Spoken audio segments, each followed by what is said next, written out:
ছাত্র জনতার রোষে ধ্বংসস্তূপ শেখ মুজিবের বাড়ি, খুলনায় হাসিনার গেস্ট হাউস তছনছ, কিশোরগঞ্জে সাবেক রাষ্ট্রপতির বাসা ভাঙচুর, ফ্যাসিবাদী চিহ্ন না রাখার ঘোষণা। ভাঙচুরের চেষ্টা কঠোরভাবে প্রতিহত করে দোষীদের বিচার করা হবে, প্রধান উপদেষ্টার কার্যালয়ের বিবৃতি। পরিস্থিতির ওপর নিয়ন্ত্রণ প্রতিষ্ঠার আহ্বান বিএনপির।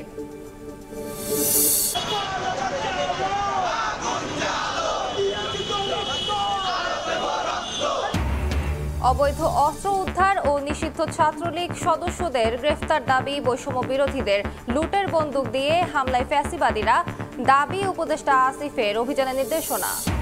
রাষ্ট্রের বিরুদ্ধে ষড়যন্ত্রের অভিযোগে মেহের আফরোজ শাওনের পর এবার অভিনেত্রী সোহানা সাবা আটক, জিজ্ঞাসাবাদের জন্য ঢাকা মহানগর গোয়েন্দা পুলিশের হেফাজতে।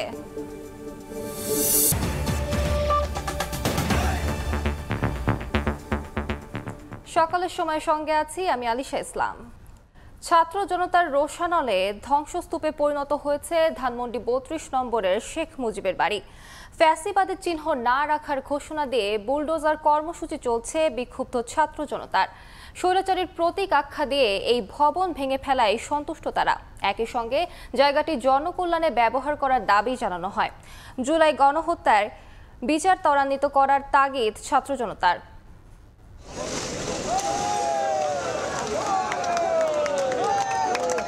ধানমন্ডি ৩২-এর ১০ নম্বর বাড়ি, যে ভবনের সামনের রাস্তাতেও প্রবেশ করতে পারতেন না সাধারণ মানুষ, তার ধ্বংসস্তূপের ওপর দাঁড়িয়ে উল্লাস ছাত্র জনতার। বুধবার রাত ৮টা থেকে বিক্ষুব্ধ ছাত্র জনতা নানা স্লোগান দিতে দিতে ধানমন্ডি ৩২ নম্বরে জড়ো হতে থাকেন। এরপর রাত ১১টা থেকে এক্সক্যাভেটর দিয়ে বাড়িটি গুঁড়িয়ে দেওয়ার কাজ শুরু হয়। রাতভর চলে ভাঙার কাজ। সকালে বাড়ে কাজের গতি, অর্ধেকের বেশি অংশ গুঁড়িয়ে দিয়ে চলে যায় এক্সক্যাভেটরটি। স্বৈরাচারীর প্রতীক আখ্যা দিয়ে এই ভবন ভেঙে ফেলায় সন্তুষ্ট ছাত্র জনতা। আজকে ইতিহাসের সাক্ষী হতে আসলাম, কারণ হয়তো একদিন আমাদের ছেলেমেয়েরা এগুলো বইতে পড়বে, তখন হয়তো তাদেরকে বলতে পারবো যে না, আমি ওখানে ছিলাম। একটি শহীদের রক্তের বিনিময় কি শেখ মুজিবের ইতিহাস বা শেখ হাসিনার ইতিহাস কি যে বেশি দামি? এমন রাজনীতি আমরা চাই না যে রাজনীতির কারণে একজন যাবে আর তার সব ধ্বংস হয়ে যাবে। আমাদের কষ্টের টাকা, আমাদের বাবা মায়ের কষ্টের টাকা যেভাবে তারা নিয়ে গিয়েছে, মানুষের অনেক ক্ষোভ রয়ে আছে এটার মধ্যে। আসলে শেষ রক্তবিন্দু দিয়ে হলো আমাদের দেশের স্বাধীনতাকে আমরা অক্ষুণ্ণ রাখার জন্য যখন যেটা প্রয়োজন সেটাই সিদ্ধান্ত নেব এবং ইনশাআল্লাহ বাস্তবায়ন করব। আগামীতে কেউ যেন ফ্যাসিস্ট হয়ে না ওঠে, এই কারণে স্বৈরাচারীর সব প্রতীক ধ্বংস করার দাবি সাধারণ মানুষের। একই সঙ্গে জায়গাটি জনকল্যাণে ব্যবহার করার দাবি জানান আগতরা। জুলাই হত্যাকাণ্ডের বিচার ত্বরান্বিত করারও তাগিদ তাদের। যারা ভবিষ্যতে ক্ষমতায় আসবে তারাও যেন এই থেকে শিক্ষা গ্রহণ করে। ফাঁসি ছাড়া কোনো পথ নাই, তার ফাঁসি হবে, তারপরে আমরা শান্তি পাবো। আমি মনে করি এই জায়গাটার একটা সুষ্ঠু ব্যবহার করা দরকার। ঘটনার সূত্রপাত বুধবার নিষিদ্ধ ঘোষিত সংগঠন ছাত্রলীগের ভার্চুয়াল অনুষ্ঠানে যুক্ত হয়ে ক্ষমতাচ্যুত প্রধানমন্ত্রী শেখ হাসিনার ভাষণের ঘোষণার প্রতিবাদে মার্চ টু ধানমন্ডি ৩২ কর্মসূচির ডাক দেন বিক্ষুব্ধ ছাত্র জনতা। ধানমন্ডি ৩২-এর যেই ভবনের সামনের রাস্তাতেও সাধারণ মানুষ স্বাধীনভাবে চলাফেরা করতে পারতেন না, ছিল নিষেধাজ্ঞা, সেই ভবনটির ধ্বংসস্তূপে আজকে দাঁড়িয়ে আছেন ছাত্র জনতা। স্বৈরাচারের পতনের একটি নজির হয়ে থাকবে ধানমন্ডি ৩২-এর এই ভবন, আগামীর জন্য হয়ে থাকবে একটি শিক্ষার মাইল ফলক। ধানমন্ডি থেকে জুম্মান সাদিক, জ্যাভলিন, সময় সংবাদ, ঢাকা। এদিকে রাতেও জেলায় জেলায় চলে বুলডোজার কর্মসূচি। ফ্যাসিবাদের কোনো চিহ্ন না রাখার ঘোষণায় ঢাকার বাইরেও বাস্তবায়ন করা হয় এই কর্মসূচি। কিশোরগঞ্জে সাবেক রাষ্ট্রপতি আব্দুল হামিদের বাড়িতে ভাঙচুর ও অগ্নিসংযোগ করা হয়। নারায়ণগঞ্জে সাবেক সংসদ সদস্য শামীম ওসমানের বাড়ি, জামালপুরে মেহের আফরোজ শাওনের বাড়ি ও রাজশাহীর সাবেক পররাষ্ট্র প্রতিমন্ত্রী শাহরিয়ার আলমের বাড়িতে আগুন দিয়েছে বিক্ষুব্ধ জনতা। দিন পেরিয়ে রাতেও চলে বুলডোজার কর্মসূচি। দেশের মাটিতে ফ্যাসিবাদের চিহ্ন না রাখার ঘোষণা বিক্ষুব্ধ জনতার। এরই অংশ হিসেবে দ্বিতীয় দিনেও চালানো হয় মুরাল সহ বিভিন্ন স্থাপনা ভাঙচুর। ক্ষমতায় থাকাকালীন নিয়োগ বাণিজ্য ও সন্ত্রাসী কর্মকাণ্ড করার অভিযোগে কিশোরগঞ্জে সাবেক রাষ্ট্রপতি আব্দুল হামিদের বাসা ও জেলা আওয়ামী লীগের কার্যালয়ে ভাঙচুর ও অগ্নিসংযোগ করেছেন বিক্ষুব্ধ জনতা। এ সময় বিভিন্ন স্থানে শেখ মুজিবুর রহমানের মুরাল ভেঙে ফেলা হয়। খুলনার দিঘলিয়ায় শেখ হাসিনা ও শেখ রেহানার গেস্ট হাউস ভাঙচুর করা হয়েছে। স্থানীয়রা জানান, শেখ মুজিবুর পাকিস্তান আমলে তার স্ত্রীর নামে 1 একর 40 শতাংশ জমি কেনেন। পরবর্তীতে এই সম্পত্তির মালিক হন শেখ হাসিনা ও শেখ রেহানা। বৃহস্পতিবার রাতে ভাঙা হয় বাড়িটির বিভিন্ন স্থাপনা।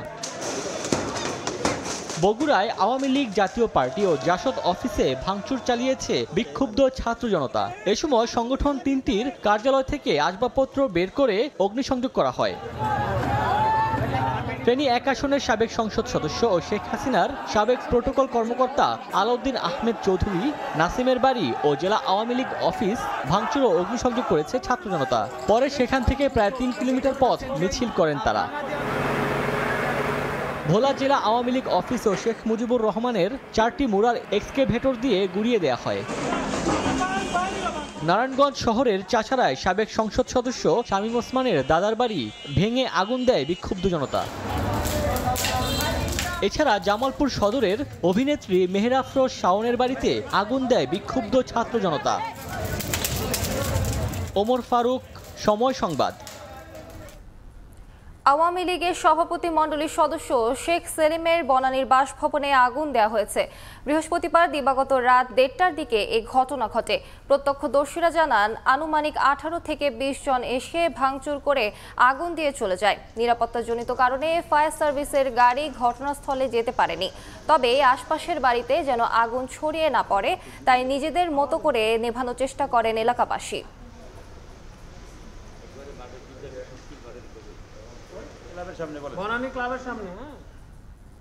দেশের কোনো প্রতিষ্ঠান ও স্থাপনায় ভাঙচুর কিংবা অগ্নিসংযোগের চেষ্টা কঠোরভাবে প্রতিহত করার ঘোষণা দিয়েছে অন্তর্বর্তী সরকার। মধ্যরাতে প্রধান উপদেষ্টার কার্যালয় থেকে পাঠানো বিবৃতিতে বলা হয়, অন্তর্বর্তী সরকার গভীর উদ্বেগের সঙ্গে লক্ষ্য করছে যে কিছু ব্যক্তি ও গোষ্ঠী সারা দেশে বিভিন্ন প্রতিষ্ঠান ও স্থাপনায় ভাঙচুর ও অগ্নিসংযোগের চেষ্টা করছে।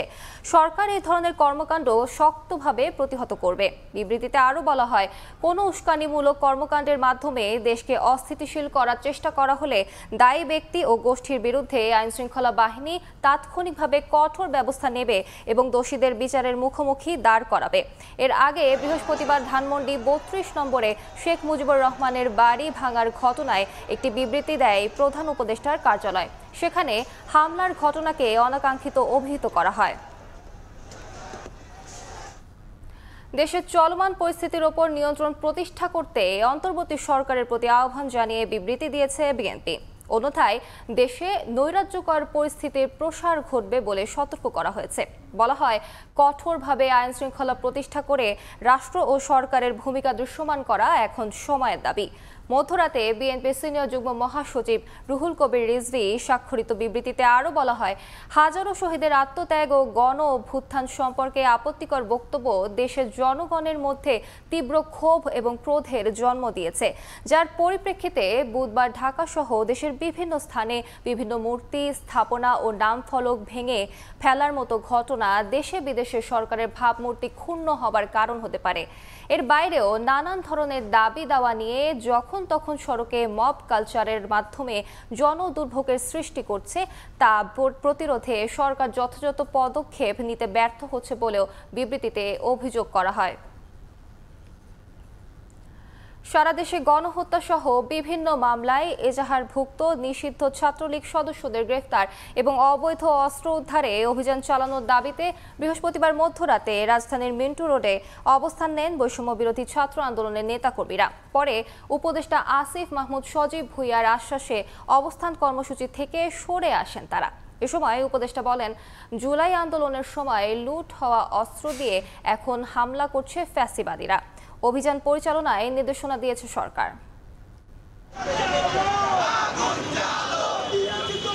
বৃহস্পতিবার দিবাগত রাত 12:30টার দিকে বৈষম্য বিরোধী ছাত্র আন্দোলনের মুখ্য সংগঠক আব্দুল হান্নান মাসুদের নেতৃত্বে বাংলা মোটর থেকে রওনা দেন শিক্ষার্থীরা। পুলিশের বাধায় রাত 1:45টার দিকে মিন্টু রোডের মাথায় বসে পড়েন তারা।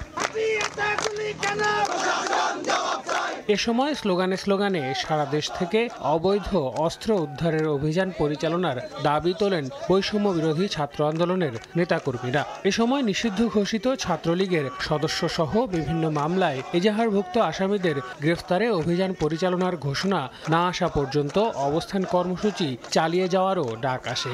যারা এজাহারভুক্ত আসামি তাদের পর্যন্ত অ্যারেস্ট করা হয় নাই, যারা হত্যা মামলার আসামি বিভিন্ন কারণে তাদের অ্যারেস্ট করা হয় নাই, তাহলে স্বরাষ্ট্র উপদেষ্টা করছেটা কি বাংলাদেশে? তার কাজটা কি? যদি অস্ত্র উদ্ধার করতে না পারে তাহলে আমাদেরকে বলুক, আমাদেরকে গুলি করে মেরে ফেলুক।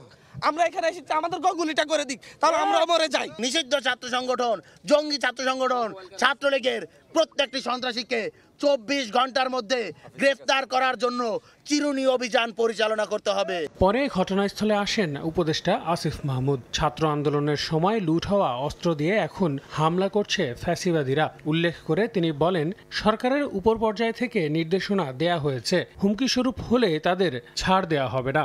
পরাজিত ফ্যাসিবাদী শক্তি নানাভাবেই আরও বিভিন্ন জায়গা থেকে অস্ত্র বাংলাদেশে ঢোকানোর এবং দেশের পরিস্থিতি অস্থিতিশীল করার চেষ্টা করছে। যে অস্ত্রগুলো জনগণের জন্য হুমকি স্বরূপ এখনও বাইরে আছে, সেগুলো দ্রুত উদ্ধার করার জন্য আমরা সরকারের সর্বোচ্চ পর্যায় থেকে নির্দেশনা দিব এবং আপনারা খুব দ্রুতই এর দৃশ্যমান সাফল্য দেখতে পাবেন। উপদেষ্টার এমন আশ্বাস পেয়ে অবস্থান কর্মসূচি থেকে সরে আসে বৈষম্য বিরোধী ছাত্র আন্দোলন।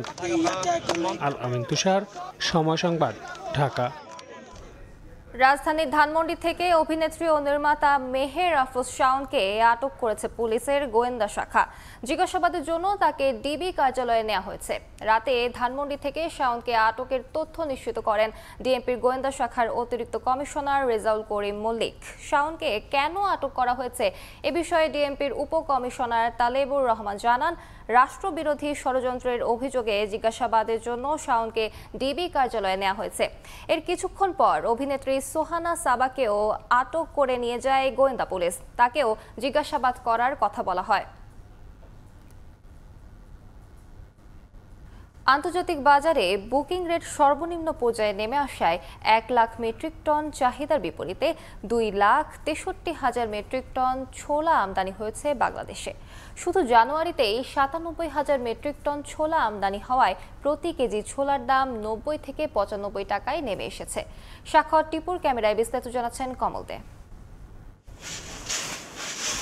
2 মাস আগেও বিশ্ববাজারে অস্ট্রেলিয়ার ভালো মানের প্রতি মেট্রিক টন ছোলার বুকিং রেট ছিল 880 থেকে 900 মার্কিন ডলার। বর্তমানে সেই ছোলার বুকিং রেট কমে দাঁড়িয়েছে 680 থেকে 700 মার্কিন ডলারে। 2 মাস আড়াই মাস আগে আমরা বিক্রিতে কেজি প্রতি 120 টাকায়, সেটি এখন বিক্রি হচ্ছে 100 থেকে 95 টাকায়। এটার মূল কারণ হচ্ছে প্রতি টনে ডলার প্রতি প্রায় $200 কমেছে।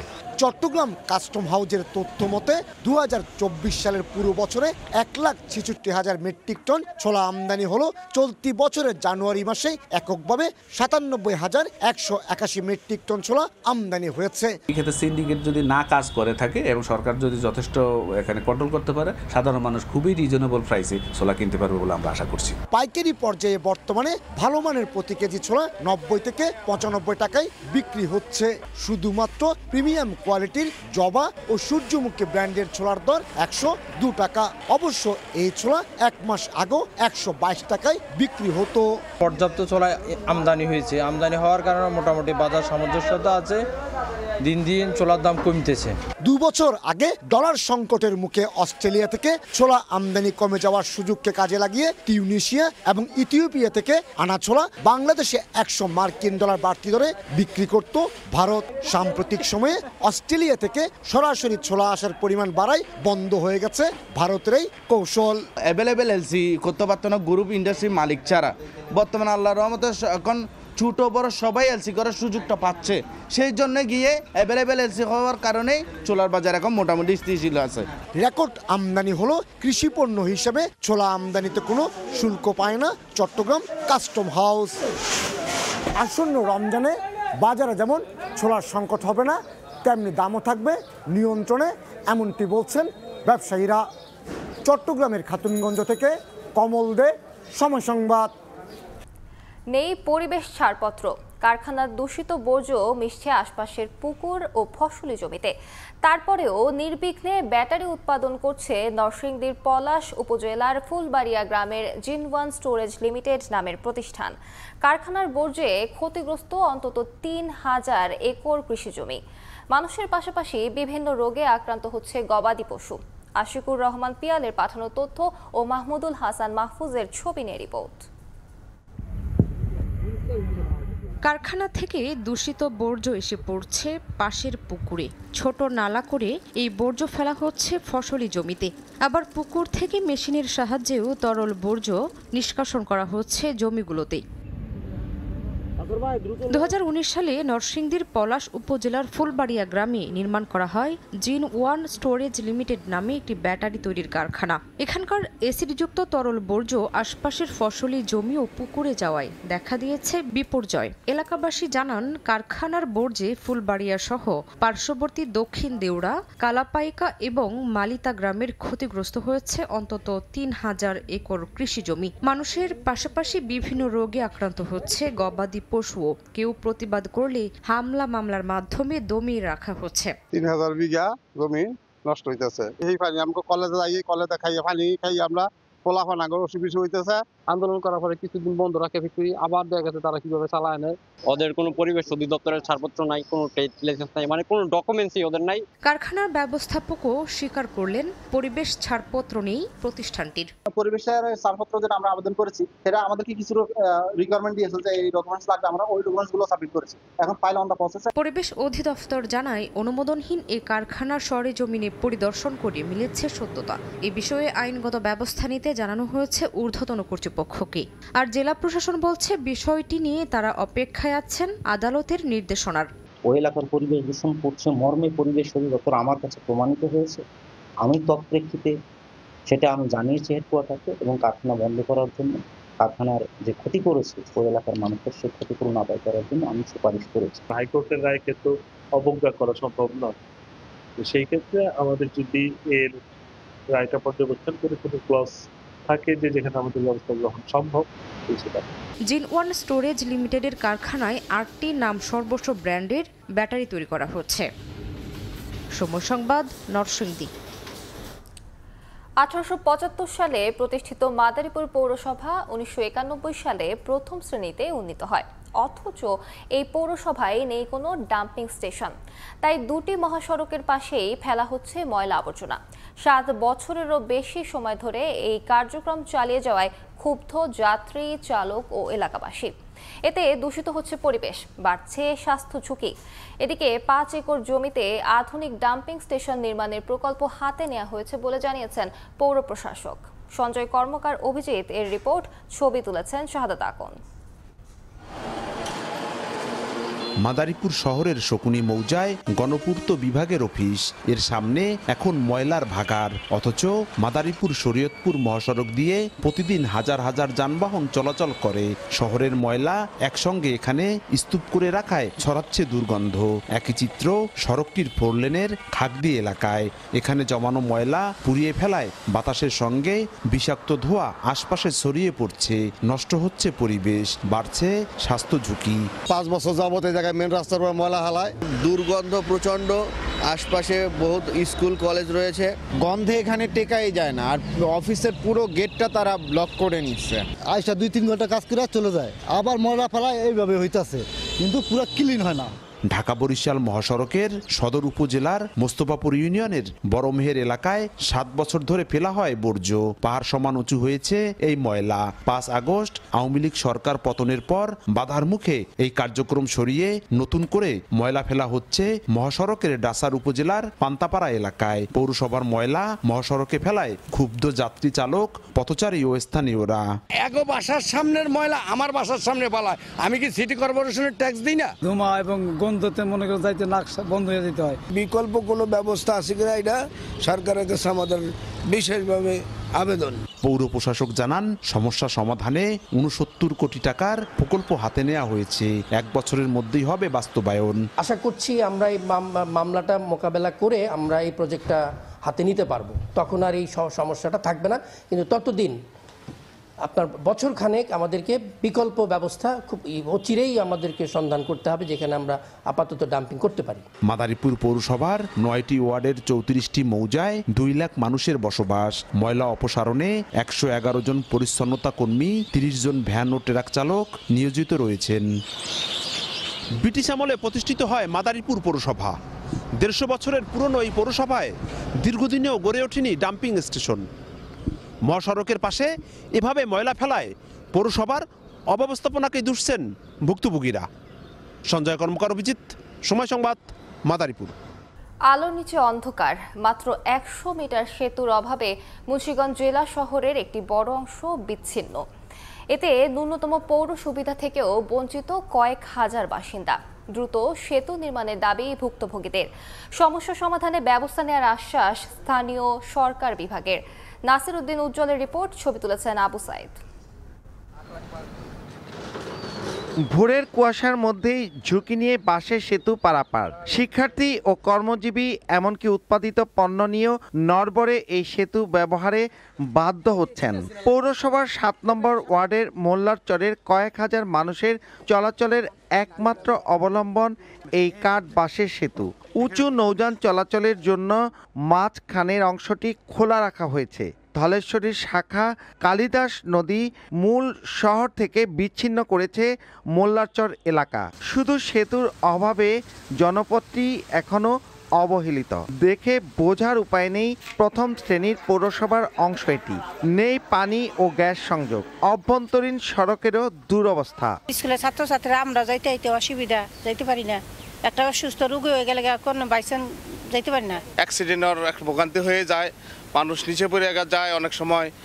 এই ব্রিজটা যদি হয়ে যায় তা আমাদের জন্য অনেক উপকার হবে। দেখা যাচ্ছে নির্বাচনের সময় হইলে ওনারা আসতো যেন আমরা ব্রিজ করে দেবো, তোমাকে তোমরা আমাদের নির্বাচন করো, আমরা এই করবো, বিভিন্ন রকমের প্রতিশ্রুতি দিত।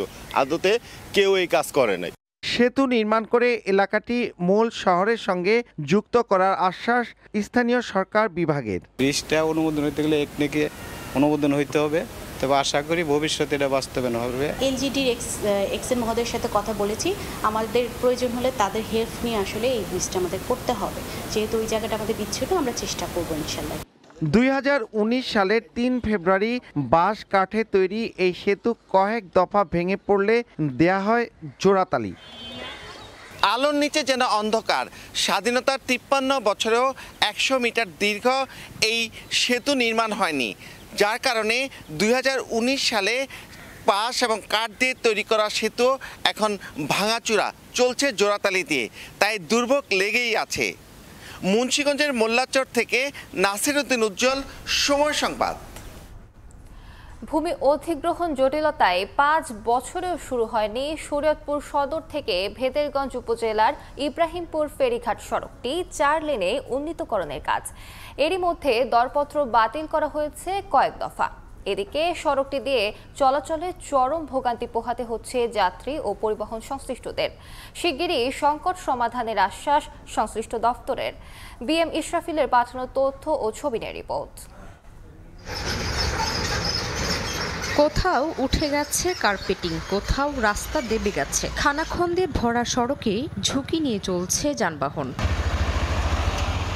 2019 সালে শরীয়তপুর সদর থেকে ভেদরগঞ্জ উপজেলার ইব্রাহিমপুর ফেরিঘাট সড়কটি 4 লেনে উন্নীতকরণের প্রকল্প হাতে নেয় সরকার। সড়কটি শরীয়তপুর চাঁদপুর আঞ্চলিক মহাসড়ক নামে পরিচিত, কিন্তু গত 5 বছরেও ভূমি অধিগ্রহণ জটিলতায় প্রকল্পের কাজই শুরু হয়নি। এর মধ্যে দরপত্র বাতিল করা হয়েছে কয়েক দফায়। এদিকে 29 কিলোমিটার দীর্ঘ সড়কটি দিয়ে চলাচলে চরম ভোগান্তি পোহাতে হচ্ছে যাত্রী ও পরিবহন সংশ্লিষ্টদের। রাস্তা খারাপ হওয়ার কারণে সাধারণ মানুষের চলাফেরা অনেক ভোগান্তি। হাইটা গেলে মনে হয় মাজা ভেঙে যায়, পড়ে গেলে এমন পরিস্থিতি রাস্তা। একটা দেশের রাস্তাতে এরকম থাকা উচিত না। খুবই অসুবিধা হয়। এই মনে করেন গাড়ি চালানোই যায় না, 1 নম্বর 2 নম্বর 3 নম্বরের বেশি গিয়ারে লাগানো যায় না। ইঞ্জিনের ক্ষতি হয়, চেসিস ভাঙ্গে যায়, তারপরে রাস্তা জাম থাকে, পল্লি খায় গাড়ি রাস্তায় পড়ে জায়গা, নানান রকমের সমস্যা। ভাই এর একটা সরকারের একটা বিহিত করতে হবে। সড়ক বিভাগ জানায় প্রকল্পের ডিপিপি সংশোধন করে মন্ত্রণালয়ে পাঠানো হয়েছে, আর জেলা প্রশাসন বলছে শিগগিরই সমাধান করা হবে ভূমি অধিগ্রহণ জটিলতার। মেয়াদ বৃদ্ধি প্রয়োজন পড়বে এবং ডিপিপি সংশোধন করে টাকা বাড়ানোর প্রয়োজন পড়বে।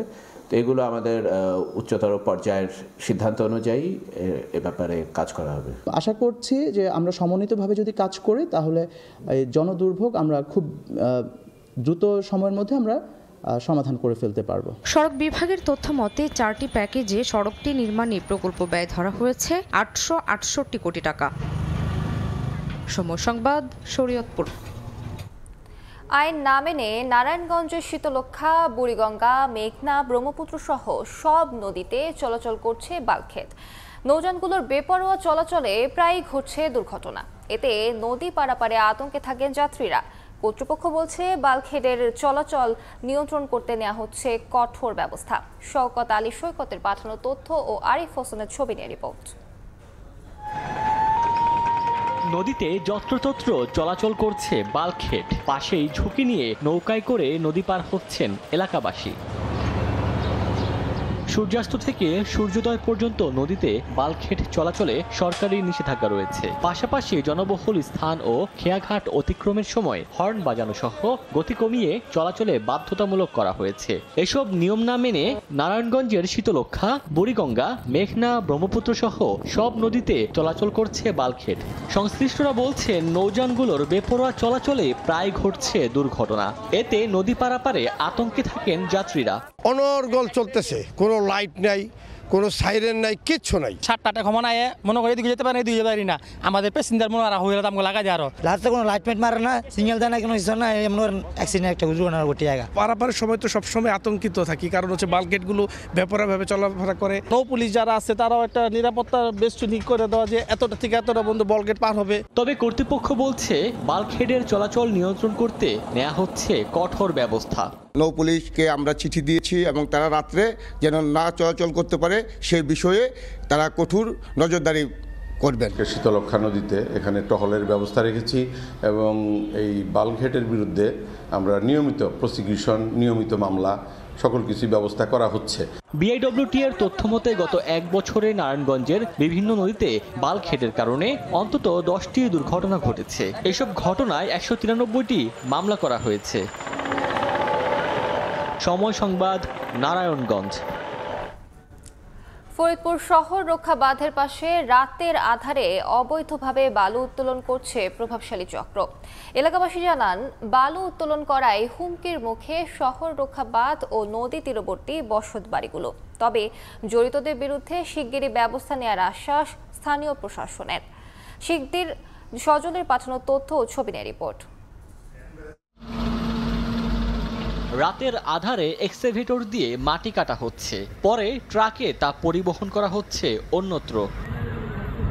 ফরিদপুর সদর উপজেলার ডিক্রিরচর ইউনিয়নের 1.5 কিলোমিটার জুড়ে বিভিন্ন পয়েন্টে অবৈধভাবে বালু উত্তোলন করছে একাধিক চক্র। রাতে মাটি কেটে দিনে এক্সকাভেটর ও ট্রাকগুলো রাখা হয় নদীর অদূরে, আর শ্রমিকরা থাকেন লোকচক্ষুর অন্তরালে। বালু উত্তোলন করায় হুমকির মুখে রয়েছে শহর রক্ষা বাঁধ ও নদী তীরবর্তী বসত বাড়িগুলো।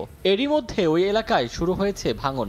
মানা করি শুনলাম, আমার পাশের জমিনওয়ালা জমি নিজে কাইটে নিয়ে গেছে, কাইটে নিয়ে প্রতি বছর কাইটে নিয়ে যার ভাঙিয়া ভাঙিয়া পড়ে। সারা রাতি কাটে, দিনের বেলা কোনো কাটার কোনো সিস্টেম নেই। এখন যদি বালি কাটের পদ্মা তাইগে আসলে বরং আমরা আরো ক্ষতির ভেতরে পড়ে যাওয়ার সম্ভব থাকবে। কঠোর শাস্তির ব্যবস্থা চাই, আর আমাদের এখানে যাতে না কাটতে হবে সেই ব্যবস্থা যেন প্রশাসন নেয়। এলাকাবাসীর অভিযোগ পেয়ে চলতি সপ্তাহে ঘটনাস্থল পরিদর্শন করেন প্রশাসনের কর্মকর্তারা। পানি উন্নয়ন বোর্ড জানায়, মাটি কাটা বন্ধ না হলে ধসে যেতে পারে বাঁধ। এটাকে যদি আমরা এখন টিকায় না রাখতে পারি, আমাদের অদূর ভবিষ্যতে ফ্লাড এমবেকমেন্টটা ক্ষতিগ্রস্ত হবে। এর ফলে হচ্ছে একসময় ফরিদপুর শহরটা হচ্ছে প্লাবিত হওয়ার সম্ভাবনা রয়েছে। তবে জড়িতদের বিরুদ্ধে শিগগিরই ব্যবস্থা নেওয়ার আশ্বাস সংশ্লিষ্ট কর্মকর্তার। অবৈধভাবে মাটি কেটে নিয়ে যাওয়া হচ্ছে, আমরা দেখি কারা কাটছে, সেটা তাদেরকে আইডেন্টিফাই করে আমরা এর বিরুদ্ধে আইনগত ব্যবস্থা নিই। সবাই মিলে সিদ্ধান্ত নিয়েছি, এই এলাকাতে বালু, মাটি কাটা এই ধরনের কোনো কর্মকাণ্ড আজকে থেকে আর চলবে না। 2014 থেকে 15 অর্থ বছরে 165 কোটি টাকা ব্যয়ে 10.5 কিলোমিটার ফরিদপুর শহর রক্ষা বাঁধ নির্মাণ করে সরকার। সময় সংবাদ, ফরিদপুর। ফিলিস্তিনিদের সরিয়ে গাজা দখলের পরিকল্পনা নিয়ে সমালোচনার ঝড় উঠলেও অনড় মার্কিন প্রেসিডেন্ট ডোনাল্ড ট্রাম্প। সামাজিক মাধ্যম ট্রুথ সোশ্যালে তিনি জানান, যুদ্ধ শেষে ইসরায়েল গাজা উপত্যকা যুক্তরাষ্ট্রের কাছে তুলে দেবে। ট্রাম্পের এই প্রস্তাবের তীব্র সমালোচনা করেছে মিশর ও রাশিয়া। এদিকে গাজায় জাতিগত নিধনযজ্ঞের বিরুদ্ধে সতর্ক বার্তা দিয়েছেন জাতিসংঘের মহাসচিব। অন্যদিকে জাতিসংঘ মানবাধিকার পরিষদের সঙ্গে সম্পৃক্ততা বন্ধের কথা জানিয়েছে ইসরায়েল। গাজা উপত্যকার নিয়ন্ত্রণ নেয়ার পরিকল্পনা পুনর্ব্যক্ত করেছেন মার্কিন প্রেসিডেন্ট ডোনাল্ড ট্রাম্প। ফিলিস্তিনিদের সরিয়ে গাজা দখলের পরিকল্পনা প্রথম ঘোষণার পর বিশ্ব নেতাদের তীব্র প্রতিক্রিয়ার মুখে পড়েন তিনি। তবে বৃহস্পতিবার ট্রাম্প তার সামাজিক মাধ্যম ট্রুথ সোশ্যাল প্ল্যাটফর্মে জানান, যুদ্ধ শেষে ইসরায়েল গাজা উপত্যকা যুক্তরাষ্ট্রের হাতে তুলে দেবে। দাবি করেন ফিলিস্তিনিদের নিরাপদ ও আধুনিক আবাসন দেওয়া হবে এবং এ কাজে মার্কিন সেনাদের প্রয়োজন হবে না। যদিও ইসরায়েলের পররাষ্ট্রমন্ত্রী গিডিওন সার জানিয়েছেন, ট্রাম্পের গাজা পরিকল্পনার বিস্তারিত তথ্য এখনও তাদের কাছে নেই। তিনি বলেন, গাজার ভবিষ্যৎ নিয়ে নতুন চিন্তাভাবনা প্রয়োজন, তবে ফিলিস্তিনিদের স্থানান্তর সম্পূর্ণ স্বেচ্ছায় হতে হবে এবং অন্যান্য দেশ তাদের গ্রহণে সম্মত হতে হবে। এজন্য দেশটির সামরিক বাহিনীকে প্রস্তুত থাকতে বলা হয়েছে। ট্রাম্পের এই প্রস্তাবের তীব্র সমালোচনা করেছে মিশর ও রাশিয়া। মিশরের পররাষ্ট্র মন্ত্রণালয় জানিয়েছে, এই পরিকল্পনা যুদ্ধবিরতি চুক্তিকে ধ্বংস করবে এবং নতুন করে সংঘাত তৈরি করবে। অন্যদিকে রাশিয়ার পররাষ্ট্র মন্ত্রণালয়ের মুখপাত্র মারিয়া জাখারোভা বলেছেন, ট্রাম্পের প্রস্তাব অপ্রয়োজনীয় এবং এটি আঞ্চলিক উত্তেজনা বাড়াচ্ছে। বর্তমানে ফিলিস্তিনিদের মানবিক সহায়তা নিশ্চিত করা সবচেয়ে গুরুত্বপূর্ণ বলে মন্তব্য করেন তিনি। জাতিসংঘের মহাসচিব আন্তোনিও গুতেরেস গাজায় যে কোনো ধরনের জাতিগত নিধনযজ্ঞের বিরুদ্ধে সতর্ক বার্তা দিয়েছেন। আন্তর্জাতিক আইনের মৌলিক নীতিগুলো মেনে চলার আহ্বান জানান তিনি। এদিকে ইসরায়েল জানিয়েছে, তারা জাতিসংঘের মানবাধিকার পরিষদের সাথে যে কোনো ধরনের সম্পৃক্ততা বন্ধ করবে। ইসরায়েলের জেনেভায় জাতিসংঘের রাষ্ট্রদূত ড্যানিয়েল মেরন বলেছেন, এ পরিষদ শুরু থেকেই পক্ষপাতিত্ব দেখিয়েছে এবং এটি গণতান্ত্রিক দেশগুলোর উপর একনায়কতন্ত্রের নৈতিক শিক্ষা চাপিয়ে দিচ্ছে। ইয়াসিন মোহাম্মদ জিসান, সময় সংবাদ। সৌদি আরবে ভ্রমণকারী ও ওমরা হজ পালনকারীদের জন্য মেনিনজাইটিস ভ্যাকসিন সার্টিফিকেটের বাধ্যবাধকতা স্থগিত করেছে দেশটির সরকার। বিশ্বব্যাপী স্বাস্থ্য ব্যবস্থার পরিস্থিতি পর্যবেক্ষণ করে এ ভ্যাকসিন দেওয়ার বাধ্যবাধকতা স্থগিত করে দেশটি। বিস্তারিত আরিফুর রহমানের প্রতিবেদনে। গেল 7 জানুয়ারি সৌদির স্বাস্থ্য মন্ত্রণালয় বিভিন্ন দেশ থেকে আগত ভ্রমণ ভিসাধারী ও ওমরা হজ পালনকারীদের মেনিনজাইটিসের টিকা নেওয়া বাধ্যতামূলক ঘোষণা করে। ওই ঘোষণায় জানানো হয়, ভ্রমণের কমপক্ষে 10 দিন আগে টিকা নিতে হবে এবং ভ্রমণের সময় প্রমাণপত্র সঙ্গে রাখতে হবে। এটি 10 ফেব্রুয়ারি থেকে কার্যকর হওয়ার কথা ছিল। তবে বৃহস্পতিবার সৌদি স্বাস্থ্য মন্ত্রণালয়ের বরাতে বিভিন্ন আন্তর্জাতিক এয়ারলাইন্স জানায়, এখন থেকে মেনিনজাইটিস ভ্যাকসিনের শরত ছাড়াই সৌদি আরব ভ্রমণ করা যাবে। সৌদি সরকার নতুন ঘোষণায় জানিয়েছে, ভ্রমণ ও ওমরা ভিসায় যাত্রীদের জন্য মেনিনজাইটিস ভ্যাকসিন সার্টিফিকেটের বাধ্যবাধকতা স্থগিত করা হয়েছে। এই ঘোষণার পরপরই বিভিন্ন এয়ারলাইন্স কর্তৃপক্ষও তাদের যাত্রীদের জানিয়ে দিয়েছে, এখন থেকে মেনিনজাইটিস টিকা ছাড়াই সৌদি আরব যাওয়া যাবে। তবে ভ্রমণের আগে সবশেষ নির্দেশনা সম্পর্কে সংশ্লিষ্ট কর্তৃপক্ষের সঙ্গে যাত্রীদের যোগাযোগ রাখার পরামর্শ দেওয়া হয়। আরিফুর রহমান, সময় সংবাদ, সৌদি আরব। বিপিএল এর খবর। মেগা ফাইনালের অপেক্ষায় বাংলাদেশ প্রিমিয়ার লিগ। মুখোমুখি চমক দেখানো চিটাগং কিংস আর ডিফেন্ডিং চ্যাম্পিয়ন ফরচুন বরিশাল। আসর জুড়ে দাপট দেখানো সাউদার্ন আর্মি সমর্থকদের জন্যই জিততে চায় ট্রফি। লঞ্চে করে শিরোপা নিতে চান কীর্তন খোলাপাড়ে। অন্যদিকে ম্যাচের আগে অনুশীলন না করা চিটাগং ভরসা রাখছে নিজ সামর্থ্যে। শেরে বাংলা হাই ভোল্টেজ ফাইনাল শুরু আজ সন্ধ্যা 6টায়। আলোচনা সমালোচনার মাঝেই হঠাৎ করে সিদ্ধান্ত পরিবর্তন। দুই অধিনায়ক নিজেরাও হয়তো জানতেন না সন্ধ্যা নাগাদ ট্রফির সামনে দাঁড়াতে হবে তাদের। তারপরেও হাস্যোজ্জ্বল তামিম ইকবাল আর মোহাম্মদ মিঠুন। দ্বিতীয় শিরোপা জয়ের স্বপ্ন ফরচুন বরিশালের, তবে ঘরের শত্রু বিভীষণ নয় তামিম ইকবাল। চট্টলার ছেলে, বরিশালের কাপ্তান। কর্ণফুলীপাড়ের দলটার হৃদয় ভাঙার দায়িত্বটা যে নিতে হবে তাকেই। বিপিএল এর ফাইনালে কখনোই নাহারা খান সাহেব ম্যাচটির আগের দিন দীর্ঘ সময় ব্যাটে শানও দিয়েছেন। মালান, মায়ার্স, নিশাম, নাবি, ফুলার, মোহাম্মদ আলী, এখান থেকে 4 জন বিদেশি নির্বাচনও কঠিন চ্যালেঞ্জ। তবে বরিশালের শক্তি মাঠের সমর্থন। প্রথম দিন থেকেই বলি যে আমরা ভেরি ফরচুনেট যে আমরা এই ফ্র্যাঞ্চাইজির জন্য খেলি, যার এত সাপোর্ট। অবশ্যই তাদের জন্য তো আমাদের পুরোপুরিভাবে চেষ্টা থাকবে। আমরা জানি যে আমাদের কি করতে হবে এটাই দেখার বিষয় যে আমরা এক্সিকিউটটা করি কত ভালোভাবে। তারকার ভারে ভেঙে যাওয়া নজির হরহামেশাই দেখা যায় ফ্র্যাঞ্চাইজি ক্রিকেটে, তাই তো দলের সবাইকেই দায়িত্ব নিতে বললেন বরিশাল অধিনায়ক। ফাইনাল ঘিরে ভিন্ন কোনো পরিকল্পনা নেই তামিমের। You cannot predict. You can have the best players in the world, but on the day কে ভালো এক্সিকিউশন করতেছে that matters. So আমাদের জন্য ওইটাই ইম্পর্টেন্ট যে we should not do anything different. যে জিনিসটা আমরা 13-14টা ম্যাচে করেছি, যেভাবে আমরা বিহেভ করেছি বা যেভাবে আমরা মিটিং করেছি, I don't think we need to do anything different. We need to treat the final just another game of cricket and try and give our best. অন্যদিকে টানা ম্যাচ থাকায় বিশ্রামে ছিল চিটাগং কিংস। আসর জুড়ে নানা ঘটনায় বিতর্ক এড়াতে পারেনি ফ্র্যাঞ্চাইজিটি। এক যুগ পর বিপিএলে ফিরে নিজেদের দ্বিতীয় ফাইনালে নামবে কিংস। কোয়ালিফায়ারের মোমেন্টাম ধরে রেখে শিরোপা জিততে চায় বন্দরনগরীর দলটা। আমি আত্মবিশ্বাসী, লড়াইটা 50-50 হবে। বরিশাল শক্তিশালী দল, আমরা তাদের সমীহ করছি, তবে এত কাছে এসে হতাশা নিয়ে ফিরতে চাই না। ফাইনালের আগে দুদলের 3 দেখায় 2 বার হেরেছে চিটাগাং, কিন্তু এসব পরিসংখ্যান কে মনে রাখে? দুদলের সামনেই তাই শুধুই শেষটা রাঙানোর স্বপ্ন। বরিশালের টানা 2 নাকি চট্টলার প্রথম। কাগজে কলমের নামের ভারিকিতে সাউদার্ন আর্মিরা অপ্রতিরোধ্য, তবে চিটাগাং যে বিনা যুদ্ধে নাহি দেবে সূচাগ্র মেদিনী। এবারে বিপিএল শুরুর পর থেকে মাঠের বাইরে নানা নেতিবাচক কর্মকাণ্ডে জর্জরিত ছিল বাংলাদেশ ক্রিকেট বোর্ড, তবে মাঠের ক্রিকেট ঠিকই পেয়েছে লেটার মার্কস।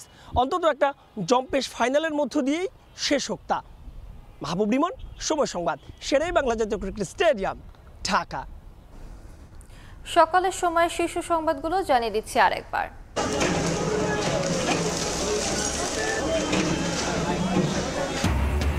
ছাত্র জনতার রোষে ধ্বংসস্তূপ শেখ মুজিবের বাড়ি, খুলনায় হাসিনার গেস্ট হাউস তছনছ, কিশোরগঞ্জে সাবেক রাষ্ট্রপতির বাসা ভাঙচুর, ফ্যাসিবাদের চিহ্ন না রাখার ঘোষণা। ভাঙচুরের চেষ্টা কঠোরভাবে প্রতিহত করে দোষীদের বিচার আনা হবে, প্রধান উপদেষ্টার কার্যালয়ের বিবৃতি। পরিস্থিতির ওপর নিয়ন্ত্রণ প্রতিষ্ঠার আহ্বান বিএনপির।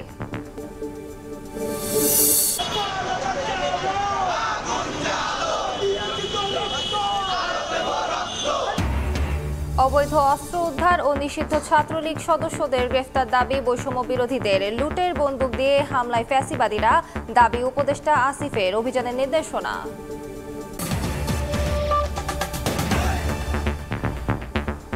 এ ছিল সকালের সময়, সঙ্গে থাকুন সময়।